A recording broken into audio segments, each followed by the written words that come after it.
Hey man, say man, it's your boy DAALIGHT, man, Daylight TV, back at y'all with another one.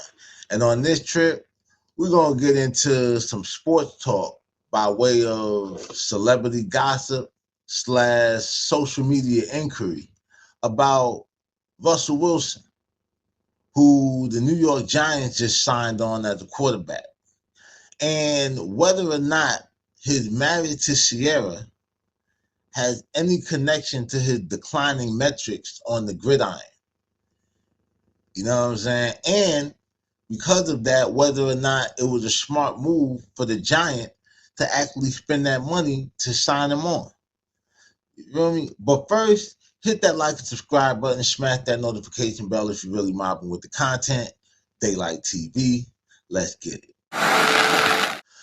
So recently, my people, the AHHAKI from the Legit Hustle, shout out to them. Make sure you go and check them out. I'll leave the link or whatever down in the description. Shared a post about an old tweet by PLIES defending Russell Wilson against men calling him corny and lame. On April 5th, 2022, PLIES took the X, formerly known as Twitter, and wrote, "What's crazy to me, ain't never seen Russell Wilson hate on nobody. Bro make his money, take care of his family, and mind his business. It don't get no realer than that." Can't disagree there. You know what I'm saying? But the more recent post on Facebook and Instagram that showed PLIES defending Wilson against these same claims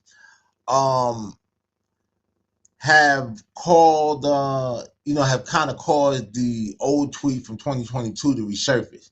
And it sparked, a lot of debates or whatever in the comments online. With a lot of women saying that, men attack Russell Wilson because he respects women and they see him as weak for that. And that men see someone like Future who degrades women through his lyrics and all of this other shit as an alpha male. And maybe some women actually believe that that's why all men be picking at Russell Wilson, because he's the polar opposite of Future and some kind of simp. You know what I'm saying? Me personally, I'm a pretty big football fan or whatever. I understand the argument and why like people be saying little shit about Russell Wilson from a whole nother perspective, right? So let's do the timeline. Y'all know I like timelines. So Russell Wilson was drafted by the Seattle Seahawks in the 3rd round. He was the 75th pick overall in the 2012 draft, right? In the 2012 NFL Draft, the Seattle Seahawks select Russell Wilson, quarterback, Wisconsin. So while he was considered a promising player, he wasn't the most sought after dude, you know what I mean, like coming in. Now, Russell Wilson came to the Seahawks at a time when they were trying to figure out what to do to fill in the void that Matt Hasselbeck left. You know what I mean? Now, Hasselbeck was with them for 10 seasons, and led them to their first ever Super Bowl appearance in the 2005-2006 season. You know what I mean? Now, Hasselbeck, when he got drafted, he was the 6th selected in the draft, right? Or the 6th quarterback selected in the draft. So, it's a lot of weight or whatever if you, I don't know what number quarterback Wilson was or whatever and shit. But basically, those were the shoes that he had to fill, right? Now, despite being the 3rd round pick, Wilson quickly became the Seahawks starting quarterback as a rookie and went on to have a successful season, even tying the rookie record for touchdown passes with Peyton Manning, who has set the new record in 1998, I believe. You know what I'm saying? Fun fact, I do know for sure that Baker Mayfield, you understand what I'm saying, broke the record with 27 touchdown passes 6 years after Wilson did in 2018. You get what I'm saying? So now Russell Wilson got with Sierra in 2015. right? We're gonna jump ahead a little bit. This is the year after he led the Seattle Seahawks to their very first Super Bowl victory against the Denver Broncos, which he later went on to play for. You know what I mean? We'll get into that in a minute. Russell Wilson has experienced notable decline in his statistical performance. As a matter of fact, Russell Wilson hasn't even been to a conference final since he got with Sierra. Now, Russell Wilson has played 17 playoff games or whatever, won 9 of them, lost 8. Now, that's about a 52 to 53% average, right? Now, just to put that in context using another sport, like let's say basketball, which I'm pretty big on too. You know who else got a like 52 to 53% average that gets clowned for it all the time? Big Shaq Diesel. Yeah, when he's at the free throw line. With this love fest that has broken out here at Staples. Oh, playing. You could hear that. You could hear that. So now in 2020, the decline was really like undeniable. And a lot of fans were mad or pissed because in 2019, Russell Wilson had signed a $65 million extension that made him the highest paid player in the NFL. You know what I'm saying? Now, if you look at the stat, bro, Russell Wilson is very impressive on paper. You know what I mean? But we've also seen a lot of people be impressive on paper and just don't win anything. You know what I mean? Or they're just better at playing, you know, the whole overall team. Like, so their outlook on paper or whatever doesn't really reflect the chemistry and how the overall team is going to function. So the joke sometimes that gets made with Russell Wilson by future fans and even sports fans more so, because future fans don't be really speaking on like his on-field performance. But it's pretty much that if Russell Wilson was as good as a quarterback as he was a husband, or as he is a husband, he might have more than just one Super Bowl ring and a wedding band.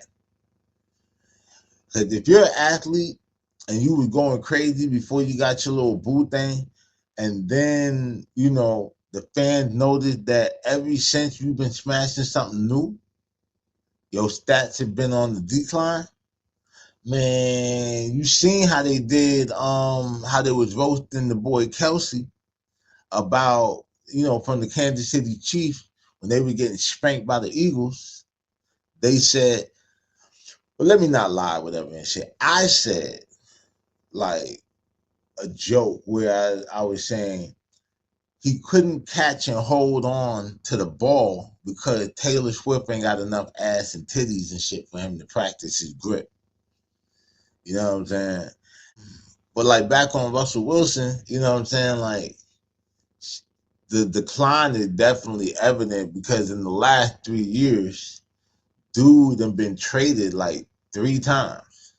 You know, now he left the Seahawks after 10 seasons, the same 10 years Hasselbeck, and reports indicated a growing disconnect between Wilson and the Seahawks head coach, Pete Carroll. You know what I'm saying? The Seattle Seahawks had their own concerns and misgivings about Wilson's age and declining performance, especially after giving him that $65 million that we talked about. So I guess they felt like she lose on 24 Hours to Live when he said, run all in, pop me spot, put one in his head at the door. For the times that I paid for 20 and he gave me 12. The other 8 had to be baking soda by itself. You know what I'm saying? Wilson reportedly wanted more input and personal decisions and different offensive approaches due to frustrations about the number of times that he had, you know, been sacked, you know, suggesting the desire to improve pass protection. You feel me? Now, Wilson, I guess, after demands weren't met, whatever you want to call them, started to feel like the Seahawks were holding him back and that his legacy would be better served elsewhere. You know what I mean? Especially since in the NFL, quarterbacks are generally considered old around the age of 35. Though some players can maintain a high performance level and like well into their 30s and early 40s even. Tom Brady is a prime example of a quarterback who played at a high level well into his late 30s and early 40s. I mean, he even won Super Bowl 55 at 43. In fact, uh, Brady passed for over 44,000 yards after turning 35, which is the most of any quarterback, I think, still. Drew Brees also had an impressive career that extended beyond the age of 35, leading the league in various passing statistics like pass yard, touchdowns, and completion percentages. You know what I'm saying? For a significant stretch. He even, after 35, I believe, he set the NFL record for most consecutive games with 20 plus completions and amassed like over 24,000 passing yards after 35. Peyton Manning, set a single season NFL record for passing yards and touchdowns in 2013 at the age of 37 before leading the Broncos to a Super Bowl victory 2 years later at the age of 39. And then, he retired and, after that season or whatever and shit, which means that he accomplished that 4 years past what they say, the quarterback threshold is for retirement. Brett Favre played like 3 seasons after leaving Green Bay. You know what I mean? With several like highlights or whatever, including like throwing. He was throwing for 4,200 yards, achieving a career high of 107 passer rating, in 2009, and he was 40 then. You know what I'm saying? He led the Vikings or whatever to the NFC title game and became like the third on the all-time list for passing yards after 35 with 20,848. You know what I mean? Like shit, John Elway. You know what I mean? John Elway won Super Bowls back to back at 37 and 38. You know what I mean? At 35, bro, threw 3,900 yards and 26 touchdown passes or some shit. So, like, bro, it's been done. You understand what I'm saying? So while the average retirement of a NFL quarterback is about 35 years old, and come November 29th, Russell Wilson will be 37, it just got people on the fence wondering if he's past his prime and so on and so forth, right? And, we just went over a list of quarterbacks who have played past the average retirement age, but, and performed at a high level. But these are the exceptions and not the rules. You know what I mean? Because those who stay in the game, much longer past that often experience a decline in performance or increased injury risk. You know what I'm saying? So with Russell Wilson signing on to the Giants in March of this year, New York fans don't know if he's worth the 1 year, $20 million contract, even though only $10.5 million is guaranteed. I'm really going hard for anything New York this year, like I do any year. You know what I mean? So hopefully Russell Wilson can get his mojo back and we can have some motion, because the Giants themselves, like, they haven't been to a playoff since the 2022-23 season. And that was the season they won the wild card against the Minnesota Vikings. But they ended up losing and getting sent home by the Philadelphia Eagles. So, and that was our first playoff, like, you know, the Giants, that was our first playoff since the 2016 season. You feel me? In my opinion, as a fan, we have a lot of rebuilding to do to be taking chances. Russell Wilson is no bum, but at this point, it's like if you put Patrick Mahomes, right, somewhere where there's no chemistry and the team is not really working like a team, it's still going to be a lot of work that's needed to rebuild that team and shit and make them contenders. You get what I mean? I mean, if you look at the 2024-25 season, the Giants defense was ranked 24th in the NFL, allowing an average of 346 yards per game. They also ranked 27th in rushing yards allowed, giving up 136 rushing yards per game. And in terms of points allowed, they were 21st in the league, giving up 24.4 points per game.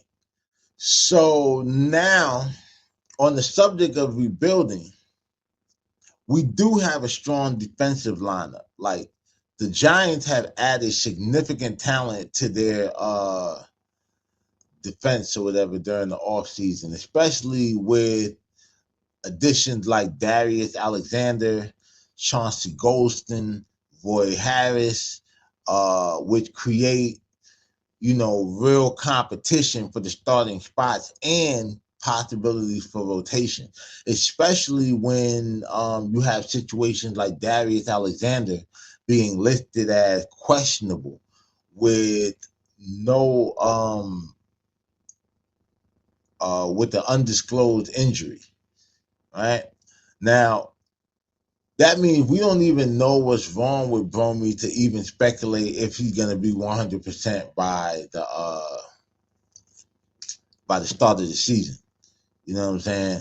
You got niggas like Carter and Thibodeau, you know, over there, who could potentially be rotated on the inside due to their versatility. And the addition of Adebo and Javon Holland in the secondary is expected to, like, strengthen the unit as well.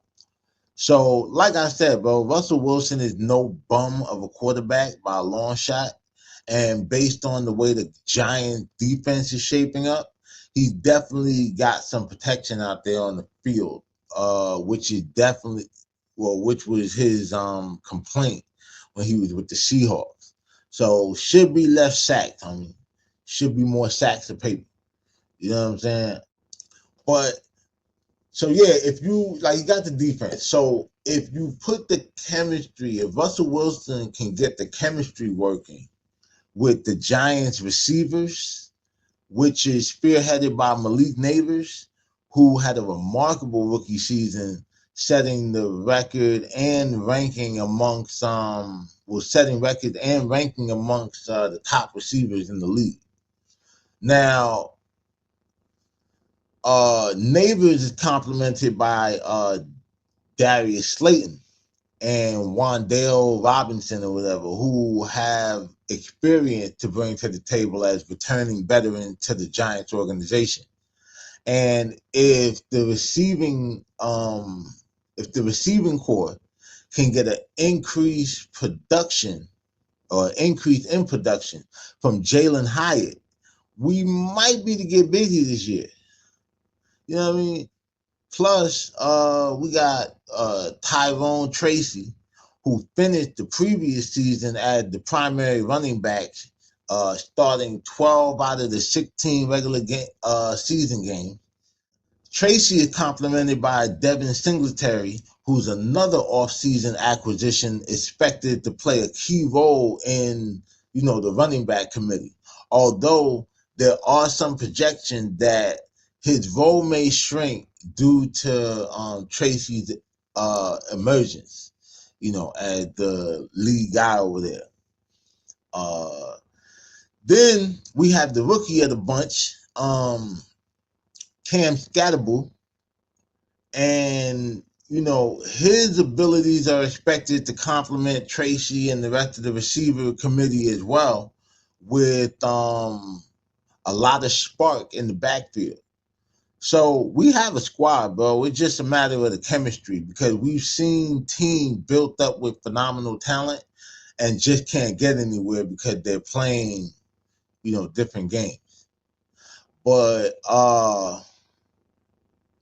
that's just the sports side of it. You know what I'm saying? Like, I can't speak for the people who think that Future is God and, just going with the whole simp versus pimp mentality with him and Russell Wilson. You know what I'm saying? I don't know about that.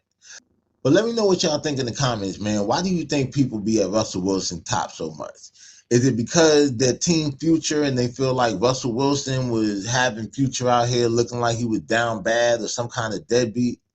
Is it because they feel like his marriage to Sierra really affecting his metrics on the gridiron? You know what I'm saying? And to my Giants, man, like my fellow Giants fans and shit, do you think the Giants should have spent that money on Russell Wilson as a quarterback? You know what I'm saying? Also, let me know if y'all mobbing with the sports-related content, and I'll definitely keep it coming for y'all. You know what I'm saying? But if you're still here, I appreciate y'all. Hit that like and subscribe button. Smash that notification bell if you're really mobbing with the content. And as always, stay dangerous so you can be safe. It's your boy Daylight, Daylight TV. I'm out.